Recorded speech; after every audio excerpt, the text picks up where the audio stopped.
My name is Lieutenant Commander Keith Wilkins, U.S. Coast Guard Fellow at DKI APCSS, and I'm your moderator today.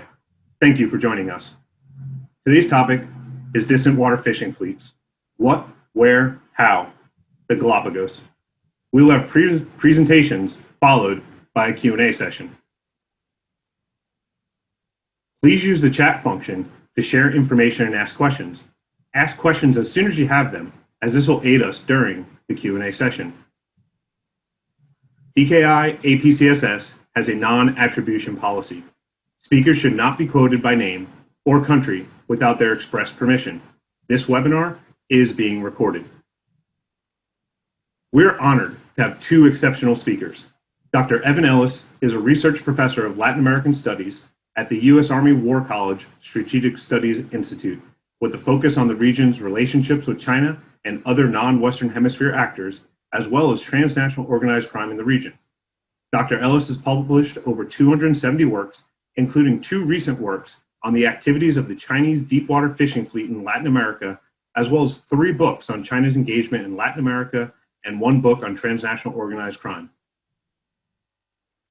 Dr. Ellis presented his work in a broad range of business and government forums in 27 countries, 4 continents, and has shared his work on IUU fishing in Latin America to the World Council on Environmental Law. Dr. Ellis has also given testimony on Chinese engagement in Latin America and other regional challenges to the U.S. Congress, and is cited regularly in the media for his work in these areas. Dr. Ellis previously served on the Secretary of State's policy planning staff with responsibility for Latin America and the Caribbean, as well as international narcotics and law enforcement issues. Evan joins us today from Washington, D.C. Ms. Meaghan Brosnan is WildAid's Marine Program Director. WildAid is a nonprofit organization, and the Marine Program is working to make marine protected areas more effective. Meaghan has worked for over 15 years to reduce illegal fishing activity around the world and is an expert in domestic and international fisheries management, compliance, and enforcement. She has worked in collaboration with senior government leaders and diverse public and private sector organizations in Southeast Asia, the Western and Central Pacific, Central America, and the United States. She joins us today from Kailua, Hawaii. Dr. Evan Ellis will be starting our discussion today. Evan, the virtual floor is yours. Commander, thank you very much. Thank you also to all who have joined us here this morning or afternoon or evening, depending on the part of the world that you're joining from. As Keith indicated, my current work is with the U.S. Army War College Strategic Studies Institute, where my primary responsibility is working Latin America at the strategic level. In the course of my work, both before and after joining government over the past 16 years, I've followed very closely Chinese engagement in Latin America and the Caribbean. And so today, as I share my thoughts with you and my work with you on the Chinese deepwater fishing fleet and its impact in Latin America, it will really be through that lens. My colleague, as a complement, Meaghan Brosnan, will be focusing on both some of the global issues involved in deepwater fishing more broadly, as well as some of the more technical issues and technical solutions. And so we will be at least trying to give you a good division of labor with that regard. Next slide, please.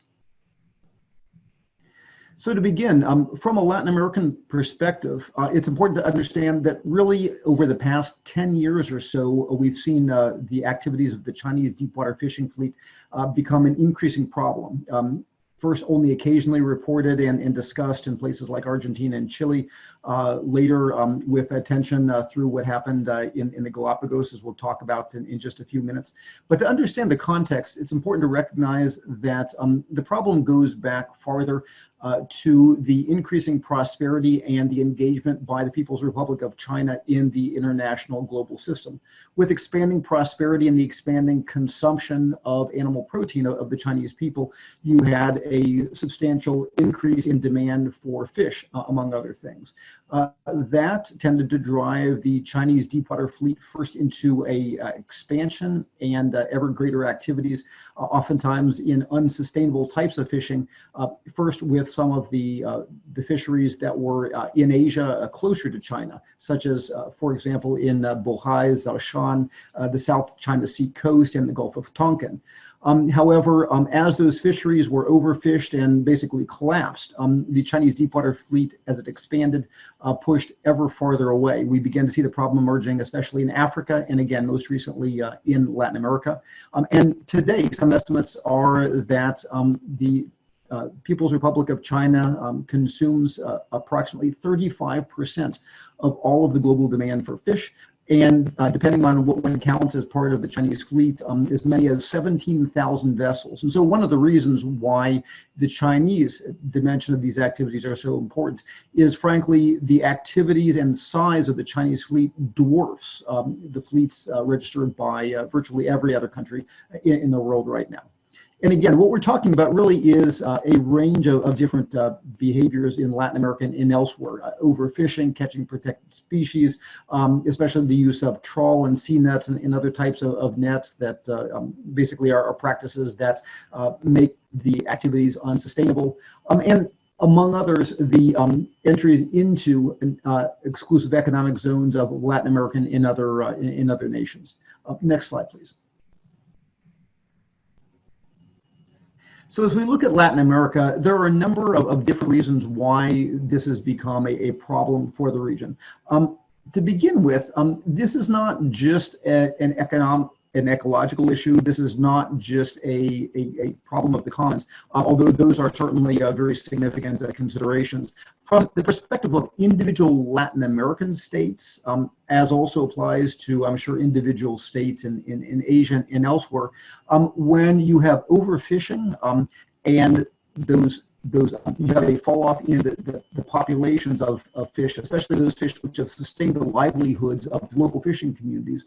What happens is, little by little, this is taking away from the core livelihood of some of the most vulnerable populations, some of the core populations of these parts of the world, and not only the fishermen and women themselves, but the local businesses and others that depend on them, as well as the ability to supply fish to those broader markets. Beyond the impact directly on the Latin American communities, we also have to take a look at some of the problematic aspects of how these fishing activities are going on. So in recent times, as you know, what we used to call transponders, now automated information systems, we have practices in which those Chinese vessels, among others, will oftentimes turn off their transponders in order to hide the fact that they are going into a maritime protected area or a country's exclusive economic zone. You can actually see that the behavior is occurring, because oftentimes you'll see the transponder track in time suddenly disappear at the edge of the EEZ or MPA, and then suddenly reappear on the other side of it. In recent times, we've also had the benefit of more sophisticated types of surveillance and detection, whether it's RF or others, that can actually match the AIS tracks against other types of signals that are emanated from these vessels. And so what we often find is that even though the AIS systems are off, you can find a pretty compelling case of a significant number of these vessels which are actually violating the MPAs. And we'll talk about that in just a few minutes. One of the other problems that we run into, and this was actually supported by a recent study by the Pew Research Foundation, is that through the use of factory ships and others, the Chinese and other deep water fleets oftentimes do not go into port on a regular basis in the Latin American countries off of whose shores they fish. It's actually oftentimes putting into port that allows a greater inspection and verification whether the quantity and types of fish that are being collected actually comply with international regulations. The Pew study estimated that something like only 1/12 of actually reported fish, caught fish, are actually reported, with much of the other fish being offloaded to the factory ships and taken off, creating a very difficult situation unless one actually goes and inspects the fish on the high seas to be able to verify that what is reported is actually what is caught. One of the other problems are, frankly, that in trying to deal with fishing vessels that are violating MPAs or EEZs, that oftentimes the boats historically have engaged in dangerous maneuvers, which we'll talk about in a few minutes with respect to the Argentine case.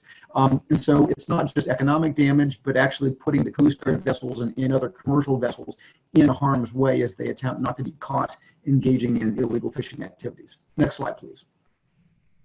With respect to some of the problems, one of the difficulties is the difficulty of national coordination. So, for example, some of the vessels on the Chinese side, which would engage in illegal fishing off the Argentine coast, would then put into ports in Uruguay, such as the port of La Paloma or Puentes Llegas.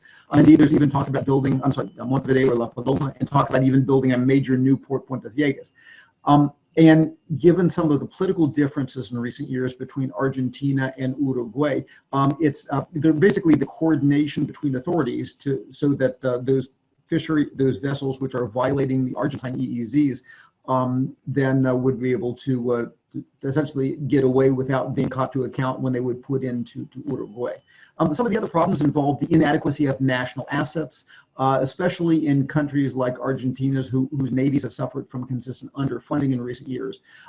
Also, both Chile and Argentina, vast coastlines, and when you multiply that by 200 nautical mile exclusive economic zones, it becomes a truly difficult problem. Next slide, please. So I'm going to talk about a few of the emblematic cases very briefly, but really just to emphasize that this is both a long-standing problem in Latin America and also a problem that isn't just the Ecuador and Galapagos case, but it affects the entire region, oftentimes in different ways. So in the Argentine case, first, as you can see, some of the major incidents and reports have been going on for really a decade or more. One of the famous cases was, of course, when the outgoing administration of Mauricio Macri actually came in March 2016.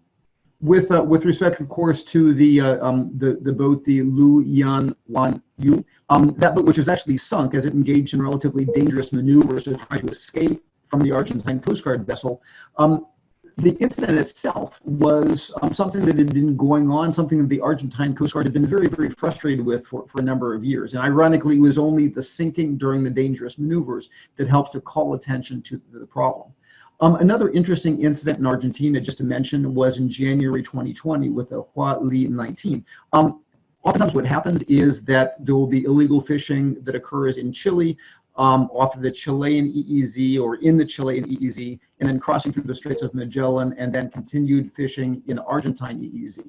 So in this particular case, there was good coordination because the boat had been wanted for illegal fishing in Chile, and actually the Argentine authorities helped in that case, really highlighting the difficulty as well as the importance of international coordination. Next slide, please. I'm not going to go into a great deal of detail in the Ecuador case because my colleague Meaghan is going to cover that more. But just as a reminder, the famous 2017 case that captured the world's attention when the Fu Yuan Lu Leng 999 was captured with 300 tons of illegally obtained fish, including frozen shark fins and things like that. The most recent case in Ecuador here and now in 2020, also in the Galapagos, really highlighted that this has been going on in that distant, difficult to patrol area for Ecuador, this maritime protected area, now for many, many years. The other things, and it was very important, the Oceana study that some of the graphics are shown here, as well as the use of a system of RF detection by a firm called Hawkeye 360. But it was really only through these modern techniques that it was possible to show how, even though technically, as you see in the bottom graphic there, the Chinese deepwater vessels were turning off their AIS systems to hide the fact they were penetrating the EEZ. But then at the same time, you could actually see also through the Hawkeye 360 system the way in which these boats were actually in the EEZ, caught there with their AIS systems off, presumably engaged in deep water fishing, which was a particular problem because we have the Chinese ambassador on record on multiple occasions explicitly denying that anything bad was being done, presumably on the behalf of the AIS track, when these other methods of verification were showing the actual violations or probable violations of the fisheries. Next slide, please. In the case of Chile, again, very briefly, Chile has an enormously long coastline in EEZ. We find similar problems in Chile, for example. Chile has its own maritime protected area, among others, specifically the Nazca de Desventureras Maritime Park. And while this is not the only sensitive area, it's interesting to note that of the 22 official violations that the Chileans have registered of that very important area, 18 of those have been Chinese. And so the question often comes, well, why focus so much on the Chinese fleet? And these are listed here. Part of the problem is just the size of the fleet and the nature of the activities. So many of the violations that are having these economic impacts are explicitly those ships which are registered to the PRC. Next slide, please. Very briefly, in the case of Colombia, I'd just like to mention that the issues with their maritime protected areas, specifically, for example, around Malpelo and Yurapari, these are somewhat smaller areas. They're different. But if you look at the AIS tracks there, you can see the same basic patterns that the ships engaged in violating those spaces. They will congregate on the edge of the MPA and then either turn off their AIS systems or otherwise violate those areas, creating a problem, especially for the Colombians, which is the some very valuable protected species such as hammerhead sharks, among others. Next, please. Finally, Mexico. Just a few points about the Mexican case, because it's not so much a case of large-scale deep water fishing, but for example, in the case of fishing for the totuaba, which is a type of large fish you see there on the left, a lot of the problematic fishing actually occurs well within Mexican waters. There, as you see in the Sea of Cortez, where the red circle is in the bottom slide. What happened with the totuaba is it was very much sought after because its swim bladder has a very powerful effect on the humans who are eating it. It's known informally as aquatic cocaine. And because that specific part of the fish is so sought after, the free-scale pursuit of totuaba has a very undesirable side effect that the nets that are used actually has almost completely driven to extinction another type of fish, the vaquita marina, which is actually caught up in those swim bladders. So in the interest of time, I'll stop at this point. There are many other issues, but again, just to make a point that it's not just the Chinese deep water fleet, but it's a big part of the problem. And it's not just Ecuador and the Galapagos. This is a problem that extends across Latin America and has been going on for a long time and will continue to go on without effective solutions, affecting Latin America and similar parts of the region where similar practices are taking place. So thanks a lot. And with that, I transition to my colleague, Meaghan Brosnan. Thank you, Evan. As a reminder for our audience, please continue to use the chat function to ask questions. We appreciate the questions coming in. We now welcome Ms. Meaghan Brosnan. Meaghan, the virtual floor is yours. Thank you so much.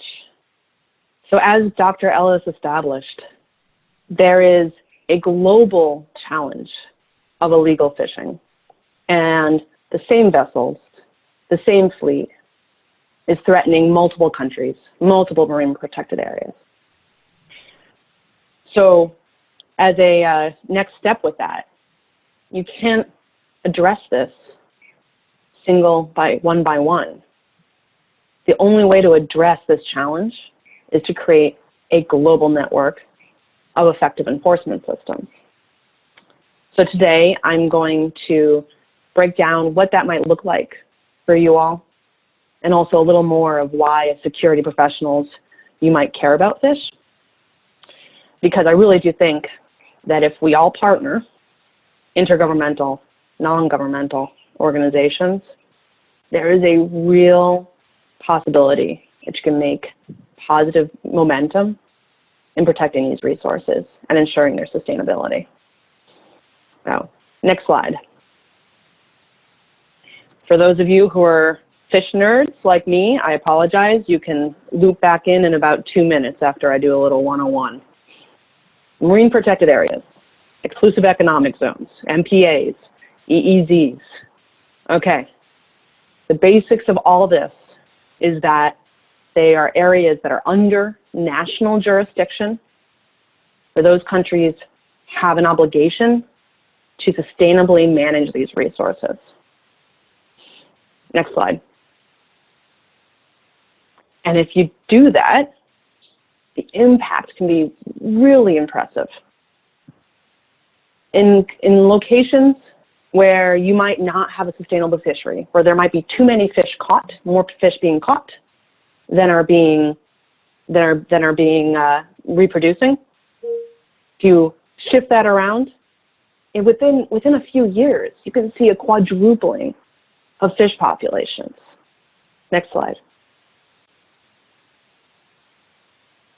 And that is essential and so important because more than 3 billion people around the world depend upon fish for a daily protein source. I'll let you all figure out just how many, what percentage of the global population that is. Now think in the future, when we add another 2 billion people to the world, you can't ignore the sustainability of fish and in a broader security context. Next slide. Adding to that, 90% of the world's fisheries are fished at or beyond their capacity. A big part of those fisheries where they're being fished beyond their capacity, next slide, it's going to be illegal fishing, okay? At least 1 out of every 5 pounds of fish harvested right now are harvested illegally. Next slide.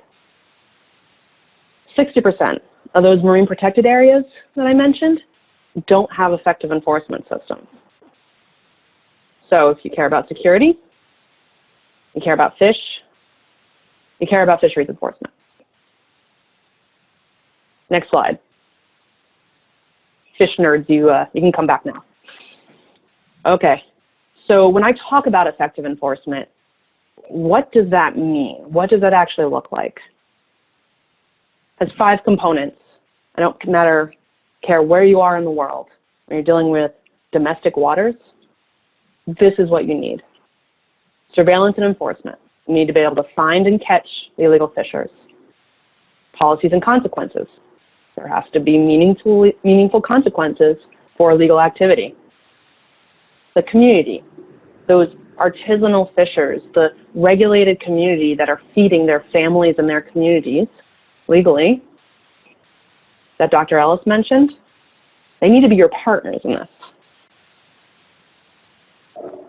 You have to do all of this in a way that is pragmatic enough that the budget is actually viable for a self-sustaining system in the long term. We don't need perfect enforcement or perfect compliance worldwide. We need good enough to have those conservation and sustainability outcomes to make sure that billions of people are being fed reliably going forward.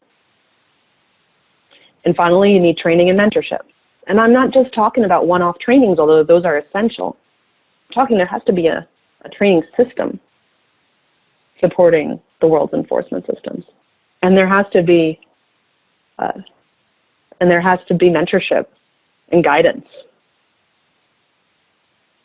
My last active duty role in the U.S. Coast Guard was as the Deputy Chief of Living Marine Resources Enforcement.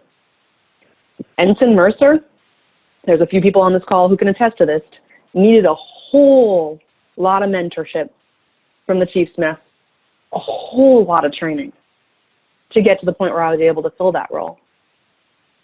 We need to make sure that that consistently is being provided worldwide. Next slide. WildAid has experience in applying that model throughout the world. Next slide. But today, I'm going to bring it down to the Galapagos, okay, which I would argue is one of the most technologically advanced marine protected areas in the world. Next slide. To give you a little context of where that is, the Galapagos Marine Reserve is not the whole exclusive economic zone. It's the yellow circle within that exclusive economic zone. Still over 100,000 square kilometers.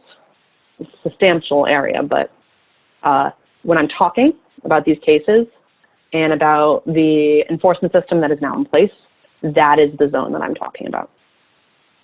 Next slide. Fu Yuan Yu Yang Lang 999. I'm going to call it the Fu Yuan Yu from here forward. This vessel had over 300 tons of sharks on board, many of them highly endangered. The vessel was a transshipment vessel, that cargo vessel. It had received those sharks from numerous fishing vessels in the Western and Central Pacific region, outside of the Galapagos. And it had its AIS transponder on as a standard operating procedure to avoid collision with other large vessels. And in the process, it transited illegally to the park. So I'm going to describe to you what the park's enforcement system looked like in the first part in the response to this vessel. Next slide. Surveillance enforcement. First, they had to find and intercept the Fu Yuan Yu. First, you have to set that baseline, that foundation. The Park Service rangers don't have the authority to arrest. They're not allowed to carry sidearms. And their fleet of vessels is coastal in nature. Once they were able to put in place an MOU with the Navy, the Ecuadorian Navy, now they had access to much larger patrol vessels that allowed them to expand their reach to throughout the Marine Reserve, and also to have that access to those more advanced self-defense tools that the Navy is authorized to carry, and also have the authority to arrest. Next slide. Now, this is not the Fu Yuan Yu, but it's a very good example of how a remote transponder works in this system. This is a view of the Galapagos Control Center, what that person would be looking at. This vessel now has entered into the Marine Reserve and is showing movement patterns that are very characteristic of fishing illegally within the reserve. They've managed to identify the vessel thanks to these transponders. The patrol vessel then moves to intercept the illegal vessel, which you can see coming from the bottom. And thanks to the shared skills and expertise of both the park rangers and the Navy, they're able to safely seize the vessel, collect evidence, and bring the case forward for prosecution. Next slide. So now that they have the Fu Yuan Yu, you need to actually move it to prosecution, right? Well, the park and the Ecuadorian government had been working for years on their case package system, on working with the prosecutors on training, and it paid off in this instance. The master of that vessel is still in jail. Multi-million-dollar fines were levied. The vessel was seized. It's now the new cargo vessel that the Galapagos Islands needed to transport their civilian cargo back and forth. Okay? That was a very, very strong message sent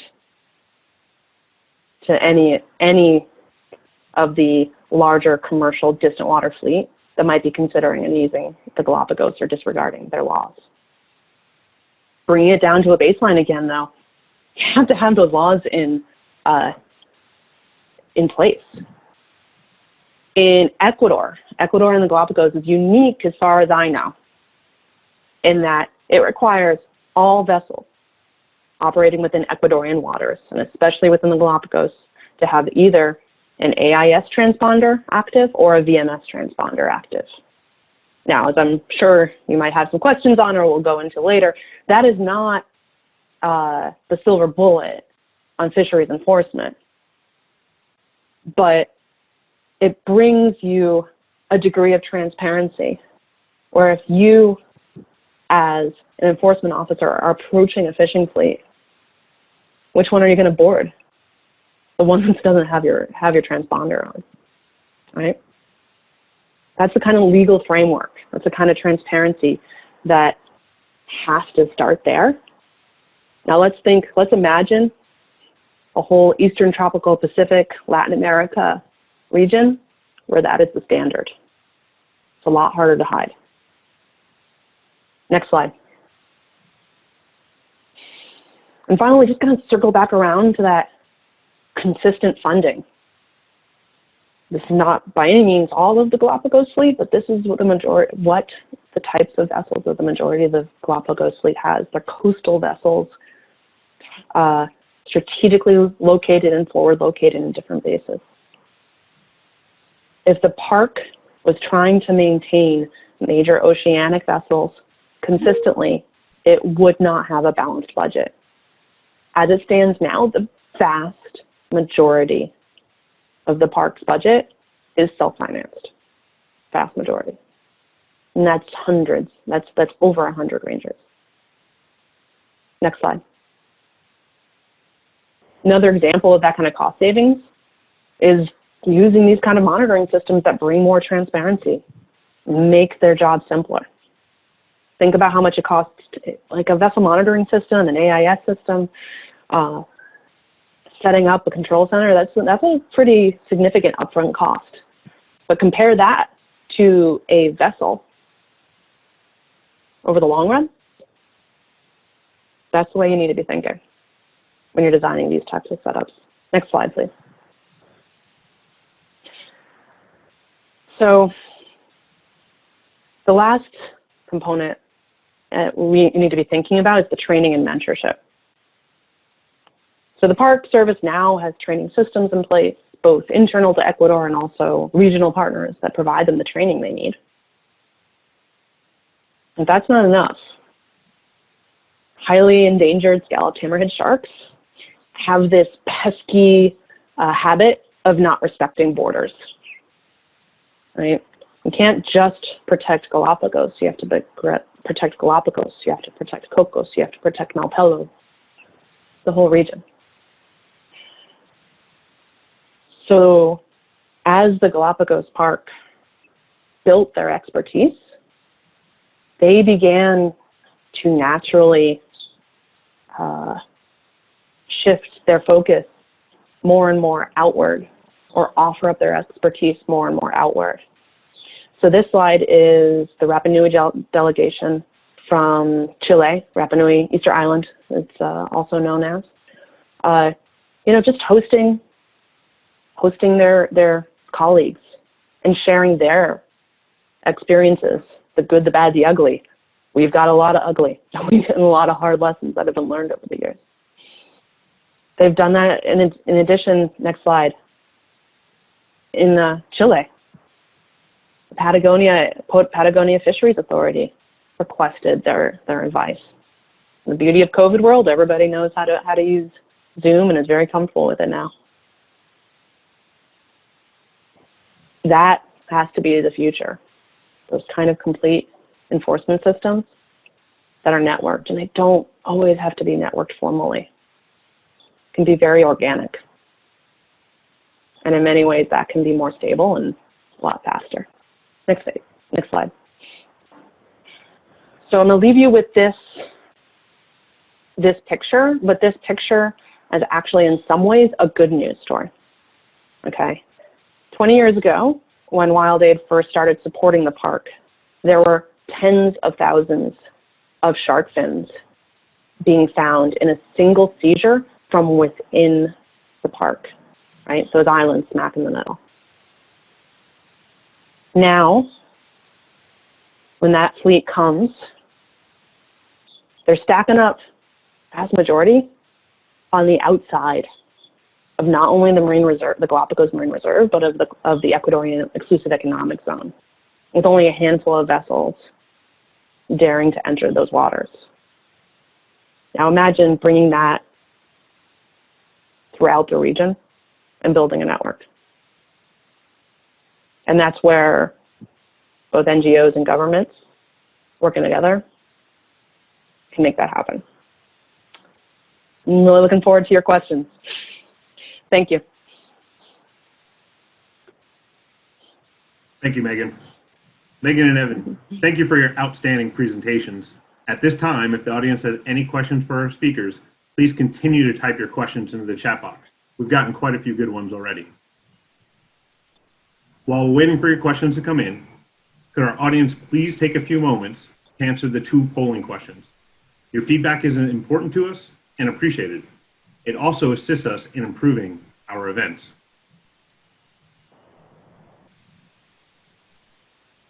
And as we wait for the polling to queue and come up and our audience take that, our first question that came in, Evan, I'll turn it over to you first because you were the one that mentioned the 17,000 vessels of the distant water fishing fleet.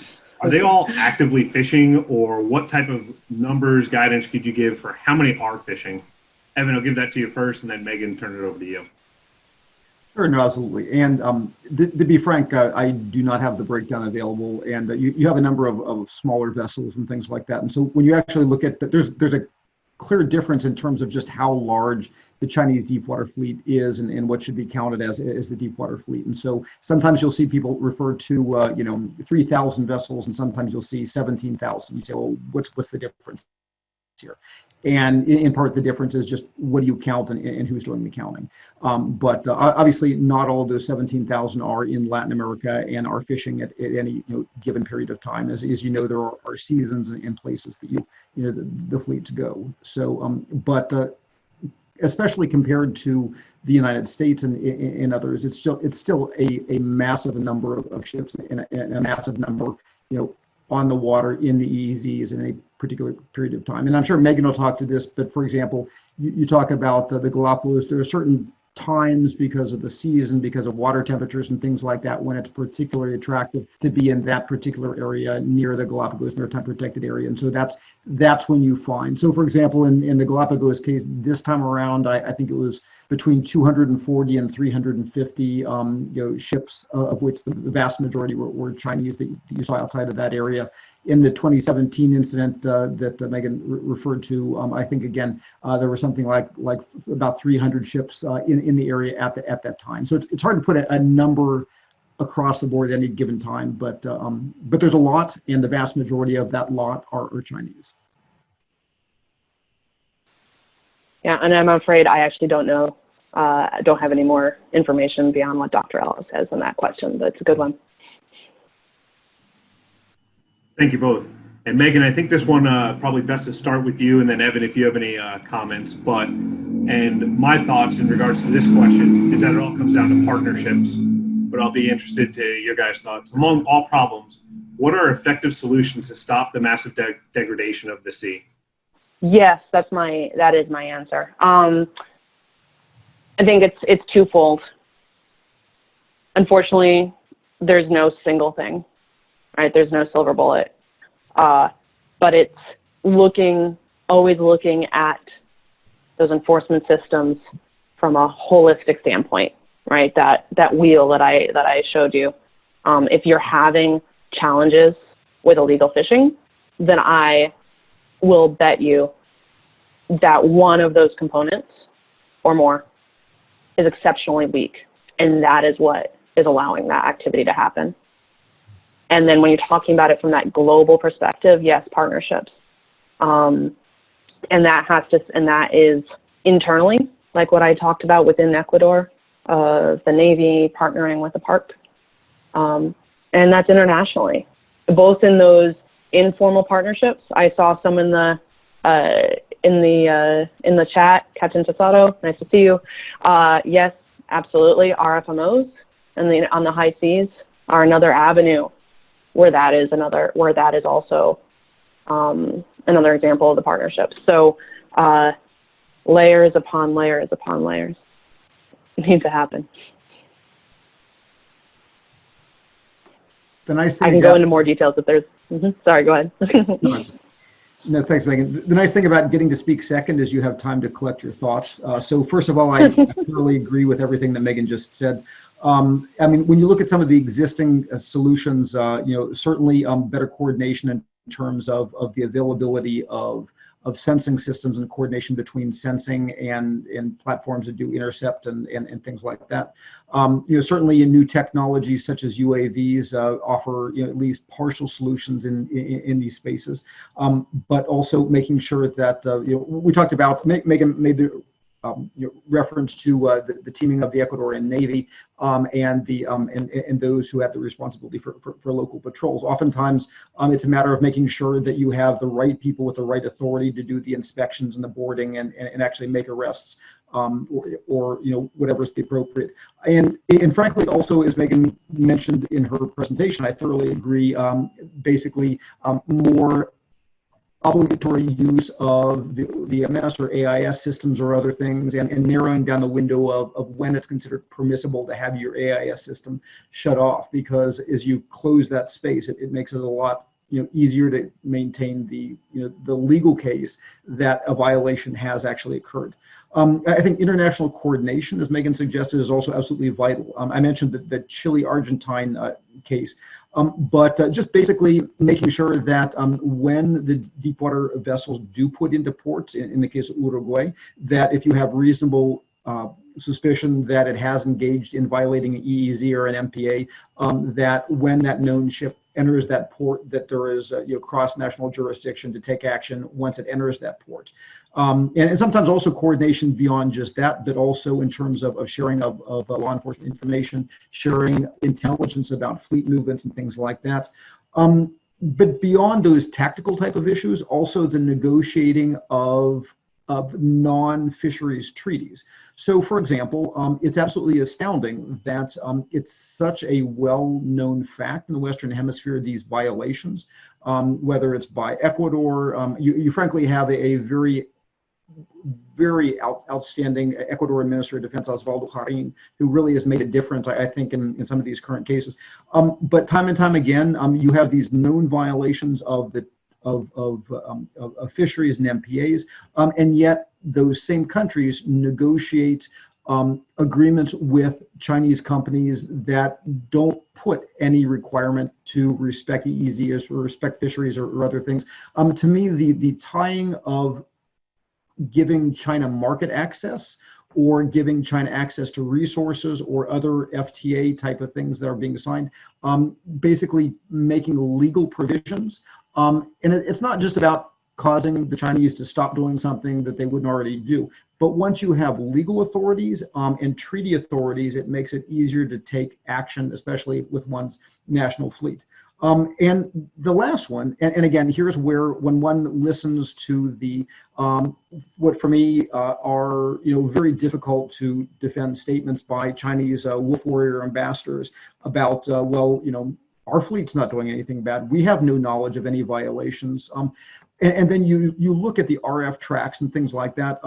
Part of the problem, frankly, is that the Chinese state has enormous capabilities to enforce the behavior down to the economic behavior and social behavior of their own citizens. And yet somehow they do not seem to say that they have the ability of enforcing basically the illegal actions of vessels under their flag. Taking care of vessels under your own flag is an international law obligation of those who accept the privileges of flagging those vessels. And frankly, the Chinese have shown us that they have the capability of self-policing. And so I think there's more, it's very important to have sustained international pressure for the Chinese to live up to their obligations as we engage with them in the international realm. So again, forgive the speech, but I think this is probably one of the most important elements of how do we fix this problem. And again, it's tactical, but it's also legal, it's treaty, it's diplomatic, and how we deal with the Chinese, among other violators.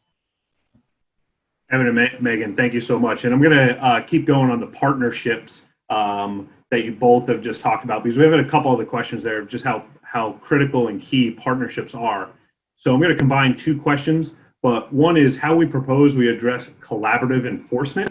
So from an enforcement mechanism, when we're talking about other countries' waters, but then also parlay that into, do you have any hope that any level of the Chinese government might be open to international collaboration on enforcement solutions? So take it from the local area that's dealing with these threats that vessels may propose, all the way then to that international collaboration, and what points of leverage might motivate China to take any positive action on this global sustainability issue. So I know a big question, but I think it all blends together.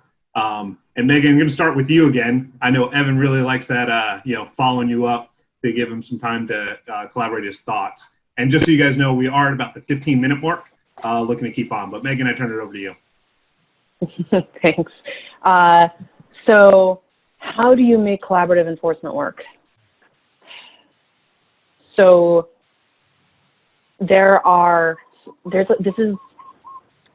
it's a layered answer to that. Where my expertise as WildAid primarily resides is within those inner layers, right? So a enforcement agent, a command center chief in the Galapagos knows personally the Malpelo or the Cocos enforcement chief and is able to share information, making sure that they're being cautious about the quality of information that about not violating any laws, but they're able to rapidly share information because they already have that interpersonal connection. That is exceptionally powerful. I have tried to share information internationally as a Coast Guard officer, and I understand why the intelligence system is such that it is, but the point at which, if there's not a pre-existing mechanism, the point at which you're sharing the information is no longer helpful, right? The other layer that I think is really important, we tend to focus on specific vessels or operations when we're talking about this international collaboration, which is important, right? You want to catch the illegal fishers, but I think that the more powerful lever is getting the folks together in the room and empowering them to build each other's capacity, right? Like, I have no idea really what it's like to be an Ecuadorian. I have no idea what it's like to be a Costa Rican. Empowering those colleagues to help each other, not even in a case, but just in, you have someone to call when you're getting stuck. It's that mentorship component that I was talking about, right? I think that it builds trust, it builds collaboration, and it also moves things forward. And it also moves things forward in that it empowers the folks on the ground to better protect their resources.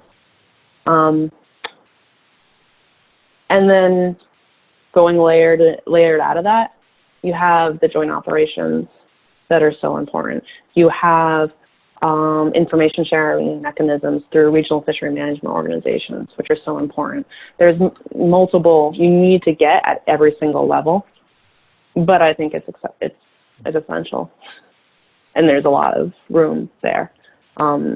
As a professional, I have advised countries that were establishing their port state measures agreement monitoring processes, which is foreign flagged fishing vessels come to your port to offload, catch. There are certain steps that must be taken under the Port State Measures Agreement Treaty. And there's clear information sharing mechanisms within that, but trying to actually get that information, right? Let's say you're given a 72-hour advance notice of arrival, which is unusual. And getting back to Dr. Ellis's point that, like, you need to empower the port states to tell them that you actually can insist that, because any single commercial vessel that tells you that they don't know 72 hours out when they're going to be in port is lying or totally incompetent. And probably it's because they're lying. But like, even with 72 hours notice, they couldn't get information from partners. We got to build those kind of systems up in order to really empower those mechanisms. On China, yes. I don't have a lot of specific examples, but when you're talking about enforcement collaboration or training, WildAid has been conducting training more from the illegal wildlife trade perspective in China for years, and has seen major cases, and it ebbs and flows over the years, but has seen upticks in major cases and the benefit of that training. That's one example. So I don't think it's useful or accurate to portray that as impossible. And I'll go with that. Dr. Ellis, I'll pass it over to you. Hopefully that helps. Thanks, Meaghan. And first of all, I thoroughly agree with everything that Meaghan just said. And again, I think as you recognize, Meaghan has vast experience as a practitioner. I'm speaking from, in essence, both a kind of a military and political standpoint. So we're overlapping solutions here. But so let me just concentrate on some of the things that kind of reinforce what Meaghan said, or maybe complement some of them. With respect to specific enforcement, one thing I think is an important issue to raise is enforcement isn't just an issue in MPAs or in EEZs. There actually are violation of international laws that occur, even when it's not violating another country's, sovereign space. Part of the problem, though, is the fine points of how you enforce fishery laws outside of a country's ports or outside of a country's EEZs. And so I think there's areas that need to be considered there. And one of the interesting areas of international law, as I understand it, is again the flag countries' obligations towards ships doing violations under their flag. With respect to coordination, also within EEZs and MPAs, I think there's probably some goodness to be learned from some of the counter-drug work that the U.S. and others have done. If you look at, for example, entities like Giado South in Key West, where you bring together people and you empower a certain amount of information sharing in architectures, and sometimes just having the person to make the call. Thoroughly agree that the interpersonal familiarity is also important. I think Meaghan's point about ports are different because sometimes when we think intercept, we're thinking about just passing off radar tracks to intercepting a ship at sea. But sometimes it's also about going to knowing that somebody's going to be in port and basically dealing with a very different type of authority to stop or seize or act on a known ship as they put into port when they've committed a suspected violation in another country. So I think there are both legal and international coordination issues that can be done there. With respect to the political will, I think this is also a problem. And again, the Uruguay-Argentina problem was fed for years by the fact that the governments always seemed to be of a different political stripe. When Uruguay was on the center left, with Tabaré Vázquez and Mujica, you had Argentina with Macri on the right, and ironically vice versa. And so they never seemed to want to actively collaborate. With respect to China, I would say absolutely. China does, I think, can be given more incentives to collaborate. And following this in other industries, so for example, in terms of violations of labor and mining laws, for example, in places like Peru by Chinese mining companies, the Chinese actually do have laws to hold their own citizens and companies to account. And the Chinese, when they feel that they have a strategic reason to do so or an economic reason to do so, actually are pretty good at holding their companies to account. So the issue I think here is giving the Chinese government and Chinese companies motivations that the strategic economic objectives that China is trying to achieve in Latin America and elsewhere, that to begin to feel that permitting these continued violations by their fishing fleet is going to impede that. And I think once the Chinese begin to feel that through political pushback, through the demand that these clauses be included in FTAs, this being raised enough times in international forums, I think as the Chinese begin to care, you'll begin to see more of that self-enforcement in terms of in their own ports with their own factory fishing vessels and things like that, because the Chinese know who their ships are and where they go even more than we do. So I think it's just a matter of really applying that pressure in a sustained way, so that the rest of the states of the world use the things that China wants, market access, access to resources and things like that, to insist that the Chinese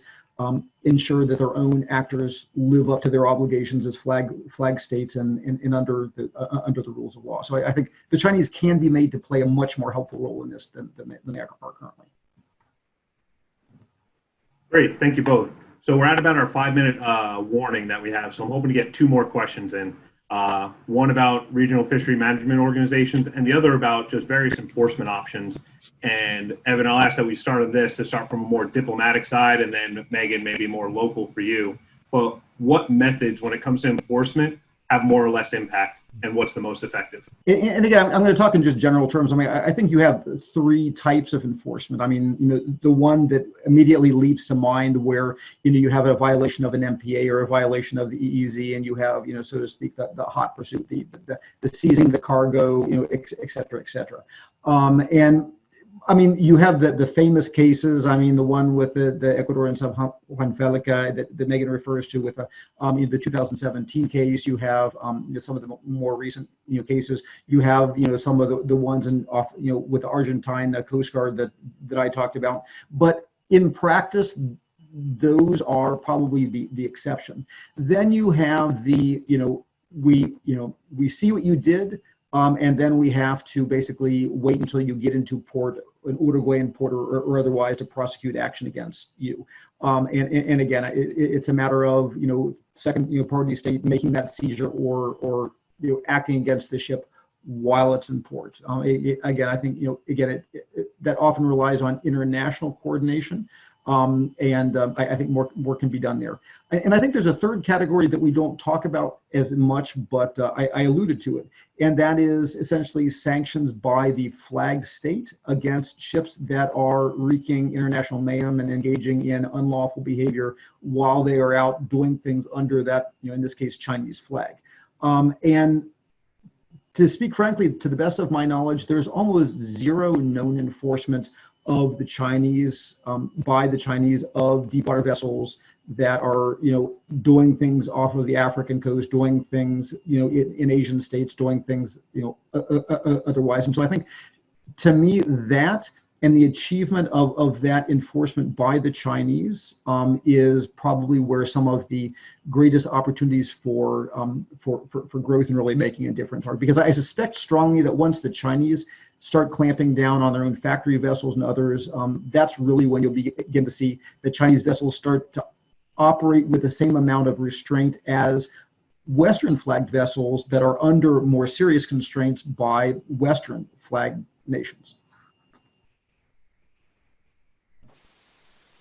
Yeah, and just adding off of what Dr. Ellis said, I think that generally on the ground, what we're advising folks is to give their enforcement agents the power to seize vessels and seize fishing materials, and to, when the level of the crime is appropriate, to seriously consider jail time. Because, like, watching the chat functions, yeah, you're right. The Fuyang Yun case, they haven't paid the fine. And Ecuador has very few levers to force that. So you've got to focus on empowering yourselves to lever as much financial impact as possible, as easily as possible. So that's the more local, easy answer. When I go to crazy town, in terms of what I wish was possible, again, looking at this chat function, you guys are absolutely right. Like, the same organizations that are benefiting from illegal fishing are benefiting from human smuggling, human smuggling or slavery, often interrelated, are interacting with drugs, are interacting with, you name it, in transnational organized crime things. And all that any of this matters is the money. It's the money. And you're never going to get to a place where you're able to dive into beneficial ownership, right? You're going to dig and dig and dig and dig, and you're going to get to a P.O. box in the middle of somewhere in Siberia, not necessarily, but right, like as an example, that is a dead end, and that's your beneficial owner, supposedly, right? So if you're going to get at this issue, you got to get at the money chain, and there is a whole robust set of international laws that allow any tracing of who has what money where to be nearly impossible. And the Panama Papers a few years ago was a perfect example that showed that. So you really want to get at this, get it. This is not a, cat and mouse game on the water. This is talking at that level. Like I said, pie in the sky, I'm no economist, so, but I think that's where we have to get to.